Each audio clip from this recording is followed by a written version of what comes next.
আপনি একসময় এই রোজভ্যালিতে কাজ করেছিলেন?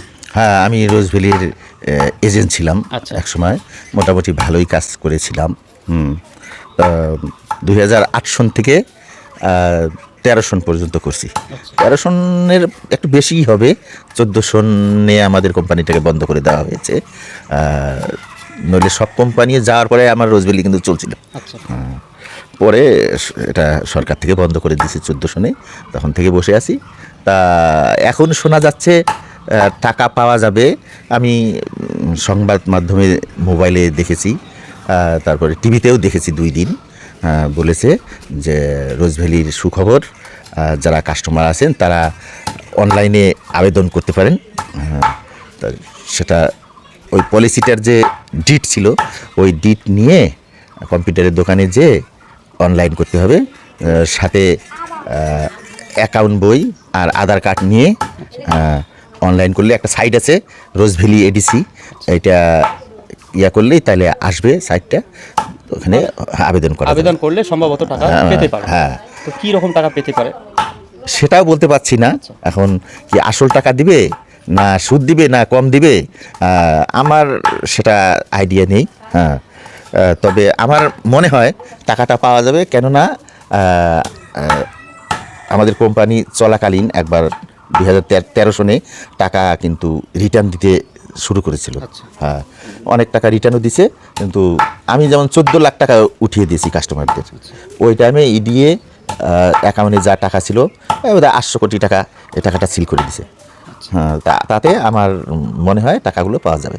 তো এখানটায় এসে দেখলাম যে আপনার যেরকম বাড়ি ঘরের অবস্থা যেরকম রয়েছে, তো মানুষ দূর থেকে হয়তো ভাবে যে এজেন্ট যারা ছিল হয়তো প্রচুর টাকা তারা লুটপাট করেছে বা খেয়েছে, আত্মসাৎ করেছে। তো তারা যদি আত্মসাৎ করে থাকে নিশ্চয় তাদের বাড়ি ঘরের অবস্থা খুব ভালো হতো, কিন্তু আপনার বাড়ি ঘর তো ভাঙা ছিঁড়ে দেখা যাচ্ছে। তার মানে আপনি কি কাস্টমারের কাছে কোনো পয়সা কড়ি নিয়ে নিজের কাছে রাখিয়েছেন, বা টোটালটুকু আপনি ওই ফান্ডে জমা করেছেন? 1 পয়সাও আমি রাখিনি। যা পয়সা নিয়েছি সাথে সাথে অফিসে জমা দিয়েছি, জমা দিয়ে তাদের রিসিভ কপি ধরিয়ে দিয়েছি হাতে। এই ব্যাপারটাই আমাকে কেউ বলতে পারবে না যে আমি 5 পয়সা এদিক ওদিক করেছি। হ্যাঁ, কেউ বলে আমার উপরে রাগ করে যে ও টাকাগুলো আত্মসাৎ করে আমাদের টাকা দিচ্ছে না, কেউ আইডিয়া করে বলে। হ্যাঁ, কিন্তু সেই সময়টা তো একটু মনের ভয় ছিল প্রচুর, যে টাকা মার গেল, পাবলিক তো কিছু বোঝে না। একবার যদি সবাই বলে চলো তো চলো, তো সেখানটায় আপনার জীবনের কতটা ঝুঁকি ছিল? হ্যাঁ, খুব ঝুঁকি ছিল। তখন এক সময় কোম্পানি যাওয়ার পরে আমার বাড়িতে দলে দলে লোক আসতো, এসে বলতো টাকা দে নইলে তোর বাড়ি ভেঙে দিব, ঘরে তালা লাগাবো, আগুন লাগাই দিব, এইভাবে অনেকে বলছিল। আপনার ফ্যামিলিও সেই সময় খুব আতঙ্কে ছিল? হ্যাঁ, সবাই আমরা আতঙ্কে ছিলাম, এমনকি আমার বাড়িতে 2 দিন ভাত রান্না হয় নাই, এরকম অবস্থা গেছিল। এখন কি এরকম কেউ চাপ দেয়? না, এখন চাপ দেয় না। হঠাৎ কেউ জিজ্ঞেস করে যে টাকাটা পাওয়া যাবে কিনা।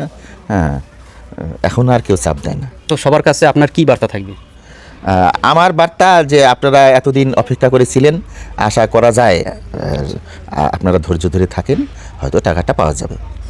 তো এই কাজে তো আপনার কেউ সিনিয়র ছিল? আমার সিনিয়র ছিল মাকপালার গৌরাঙ্গ বিশ্বাস।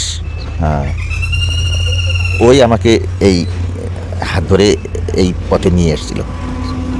তো আপনি এরপরে এরকম কোনো ফান্ড যদি আসে, আপনাকে যদি বলা হয় যে এইভাবে আপনি কাজ করেন, আপনি এত টাকা বেতন পাবেন মাস সিস্টেম বা বাৎসরিক, তো আপনি কি এগুলো কাজে যাবেন কখনো? না, আমি আর যাব না। আমিও যাব না, আমার ছেলেদেরও যাইতে দিব না। যে বলবো যে দরকার হয় কিষাণ খেটে খা, হ্যাঁ, তবুও ভালো, এই পথে আর যাইতে দেবো না, আমিও যাব না। এখানটায় মানুষের সংসার নষ্ট হওয়ার একটা ঝুঁকি রয়েছে, তার সাথে মানুষের কারো জীবন হওয়ারও ঝুঁকি একটা থাকে। যারা এজেন্ট ছিল আমরা দেখেছি সেই সময়টা প্রচুর এজেন্টের বাড়িতে চাপ পড়েছিল, কিন্তু টাকা হয়তো তাদের কাছে 1 টাকাও নাই, চাপ পড়েছিল একটা জীবনে, কিন্তু প্রচুর ঝুঁকি রয়েছে। সেই স্বার্থে আজকে মানুষকে এই কাজে না নামাই ভালো নাকি? না, এটাকে চিটফান্ড বলা হয়। এখানে না যাওয়াই ভালো। ওই সময় আমার এক বন্ধু ছিল তারাকান্ত বর্মন, ও আমার জুনিয়র ছিল। ও অল্প অসুস্থ ছিল, কিন্তু যখনই কোম্পানিটা এরকম কোম্পানির উপরে চাপ সৃষ্টি করলো, এ কোম্পানি চলে যায়, ও কোম্পানি চলে যায়, সারদা যখন ভাগলো, ওই টেনশনে আমার ওই বন্ধুটা স্ট্রোক করে মারা গেছে। তারাকান্ত বর্মন নামে মাকপালায় বাড়ি ছিল। আমি মরিনি, খুব কষ্টে বেঁচে আছি আর কি। যাই হোক, আপনার দীর্ঘায়ু কামনা করি। তার সঙ্গে মানে দাদা যে বার্তা দিলেন, সবাইকে একটু সবাই মানুষ, ভুল বুঝে কেউ কোন কাজে নেমে পড়ে। আসলে অ্যাকচুয়ালি তারা তখন বুঝতে পারেনি যে এই কাজটি আসলে করা ঠিক না, করে ফেলেছে, এখন দুর্ঘটনা ঘটে গেছে। তো সবাইকে একটু মানিয়ে চলার দাদা একটা বার্তা দিলেন।